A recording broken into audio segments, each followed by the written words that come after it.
Praise the Lord. கர்த்தருக்கு ஸ்தோத்திரம். கர்த்தருடைய பரிசுத்த நாமத்துக்கு மகிமை உண்டாவதாக. இந்த நாளுக்காக எடுத்துக்கொள்ளப்பட்ட வேத வசனம் புலம்பல் 3வது அதிகாரம் 57வது வசனம். நான் உம்மை நோக்கி கூப்பிட்ட நாளிலே நீர் அணுகி பயப்படாதே என்றீர். ஆமென். இதை பார்த்து கொண்டிருக்கிற பிரியமான சகோதர சகோதரிகளே, எல்லோருமே சில வேளையில் ஏதாச்சும் ஒரு காரியங்களை குறித்து நம்ம பயப்படுகிறோம், அப்படி தானே? ஒன்று தொழிலை குறித்து பயப்படுகிறோம், இல்லை எதிர்காலத்தை குறித்து பயப்படுகிறோம், வீட்டில் இருக்கிற பிள்ளைகளை குறித்து பயப்படுகிறோம். இப்படி நம்ம சொல்லிக்கிட்டே போகலாம். அனுதினமும் கர்த்தரை நீங்கள் தேடுகிறது தானே? அப்போ கர்த்தர் உங்கள் கூட தான் இருக்கிறார்.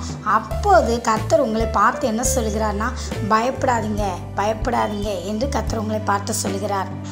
வேதாகமத்தில் கர்த்தர் நிறைய இடத்துல சொல்லியிருக்கிறார், பயப்படாதீர்கள், நான் உன்னோட இருக்கிறேன் என்று கர்த்தர் சொல்லியிருக்கிறார். ஆமாம் தானே? நீங்கள் கர்த்தரை தேடும் போது, கர்த்தருடைய வேதத்தை வாசிக்கும் போது, கர்த்தரிடம் ஜெபிக்கும் போது அவர் உங்கள் கூட தான் இருக்கிறார். அப்புறம் எதுக்கு நீங்கள் பயப்படணும்? பயப்பட தேவையில்லை. அவர் உங்களை பார்த்து தான் சொல்லுகிறார். நீங்கள் கர்த்தரை தேடுங்க, என்னை தேடும் போது உங்களுக்கு பயம் இருக்காது. அதாவது பூரண அன்பு பயத்தை புறம்பே தள்ளும் என்று வேத வசனம் சொல்லியிருக்கிறது.